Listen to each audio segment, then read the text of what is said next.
let's keep it a buck. A lot of women are the problem in their relationship too. Understand what I'm saying? A lot of their relationships don't work out because of the woman as well. All right, it ain't just the man. Now, some women do not want to admit that. You see what I'm saying? They want to put all the blame on the man. The whole time you want that man to change when you didn't make change in yourself. You see what I'm saying? You're not perfect, baby. It's things he don't like about you, just like it's things you don't like about him. So if y'all came together and worked together and got through the things together, maybe you all would last. And us as women won't have to continuously go through different relationships. It's called taking accountability and stop putting the blame all on that one person. Understand what I'm saying? Now, it is times where it can just be that person, but I'm talking about when you get in one relationship, you get another relationship, another relationship, and ain't none of them going well, and it's like, damn, all the relationships was because of that man, and that man, none of that had nothing to do with you. Baby, you might be too masculine for the goddamn man, if we're being honest. You see what I'm saying? You might not be showing your softer side. You know what I'm saying? You might not be catering to that man like he needs you to be. You might not be being the woman that you need to be for him to be great. You see what I'm saying? Baby? When you see a woman who operates with emotional awareness and accountability, the difference is obvious. That's usually what sustains real connection over time. It's not surface-level traits that hold things together. It's how someone shows up consistently. That's what actually keeps relationships intact. Ladies, this one's gonna sting, but most of the time it is not men ruining relationships. It is women sabotaging themselves. But first, let me explain. First is the victim mindset. If every argument turns into poor me, look what you did to me, you're not resolving the conflict. You're dodging accountability. Second, attention addiction. If you need outside validation, likes, stares, DMs to feel secure, you'll never be happy with the man that you're with. Third, lack of self-worth. If you drag your unhealed trauma into a relationship but refuse to face it and deal with it, you're making your partner pay for damage that they did not cause. These aren't just little habits. They are relationship killers. They destroy trust, create resentment, and eventually push away the man or woman you claim to love. And the hard truth, a lot of women would rather blame men than admit that they're guilty of these patterns. So before you say men are the problem, ask yourself, am I sabotaging my own relationship? Try to ask yourself that. If you're brave enough to admit that, you will change everything. If not, you're going to repeat the same cycle. Drop your take in the comments. Hearing a balanced perspective, especially from a woman, tends to carry more weight in these conversations. It adds a layer of credibility that's often missing. Not everything can be placed on one side. Reality is usually more nuanced than that, and people are starting to recognize it. Most men want relationships. Most men want marriage. Who's leaving relationships? When they end up, women are walking out of the door 70 to 90% of the time. And who are they listening to? Women. There's also a pattern where, after things end, narratives get reshaped. Reputation becomes part of the fallout. It's not always about closure. Sometimes it's about control of the story. And that tends to extend the conflict rather than resolve it. The aftermath often says more than the relationship itself.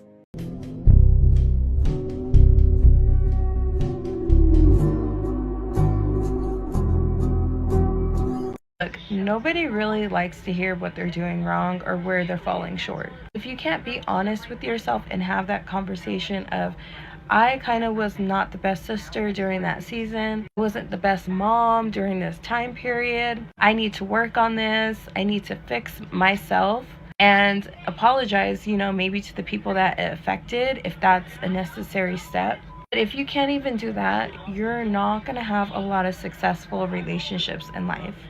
For me, I have to sometimes step back and say, what part did I play in a certain relationship, and how can I improve myself not to repeat that thing?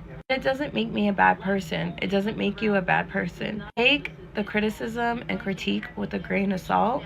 Listen to the person who is telling you these things. Consider their feelings, work on yourself, and move on. Your relationships will get so much better, but people have to be willing to work and improve themselves in order to do so. If not, accountability isn't something you hear embraced often in modern conversations, so when it shows up, it stands out. Naturally, that kind of honesty tends to draw criticism more than support. People react strongly when the narrative shifts away from what they're used to hearing. It's not surprising, it's expected. But reactions don't change the underlying point. The dumbest shit that women agreed upon in life, in history, is coming together and fighting for women's rights to work. That was the most dumbest decision ever. Working is slavery. I just want to say whoever fought for women's rights to work, count your days. I don't think the entire agenda of all women wanted this at all. It's only 8:45 on a Wednesday, and I'm already ready to fight the woman who fought for women to work. I don't remember asking her to do that. I don't remember wanting to work. I still don't want to. I don't know, y'all. I don't think we should have voted for women's rights to work. I mean, I know back then it was a different time, but like, can we re-vote for right now? You know what I'm saying? Like, I don't want to work. I think women having to work, hear me out. I think women having to work should be illegal. I think women should be giving a $10,000 stipend a month, and the men should work. It's also worth remembering that roles look different in the past. Women who didn't work outside the home were still contributing in structured ways, maintaining the household, raising children, and supporting stability. The expectations were clear, even if they weren't always easy. There was a defined exchange of value. That clarity is what's largely missing now. Women have to understand this.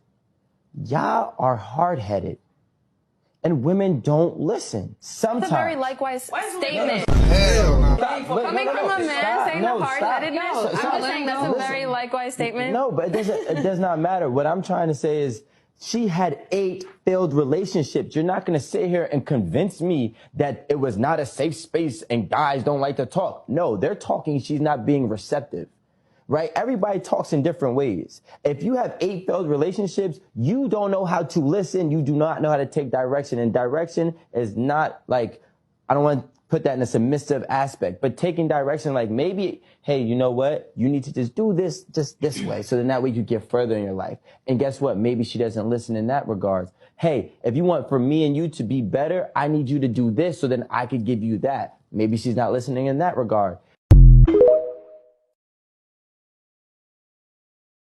I f***ed up in all my relationships. I'm gonna be honest. I think I was the problem in every relationship, because every man that come across me, they come and they take care of me. They treat me like a queen. But the mouth, I'm gonna be honest, it's not only my husband. I think I f***ed up every relationship I had. I don't attract whack n***.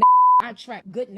And this how you know they good men, because they stick it out. That no, don't I'm just make saying, all make good them men. weak, because they shouldn't even put up with that. But I'm taking accountability, letting it be known that I feel like I am the problem. Do you date mostly black men? I date mostly black men. If you're going on that claim that men don't like women, and she's telling you the majority of the women that she know, even including her family, is very disrespectful towards men, very toxic towards men. But I'm another woman. What reason would men have to generally like women when you said out your own mouth, you toxic, you disrespectful, you don't value men? Like, bro, like, what the? There's definitely a shift happening, and it's becoming harder to ignore. Men are adjusting their behavior, and with that comes a change in outcomes. It's not loud or dramatic, it's subtle and consistent. Whether it's acknowledged or not doesn't really matter. The shift continues either way.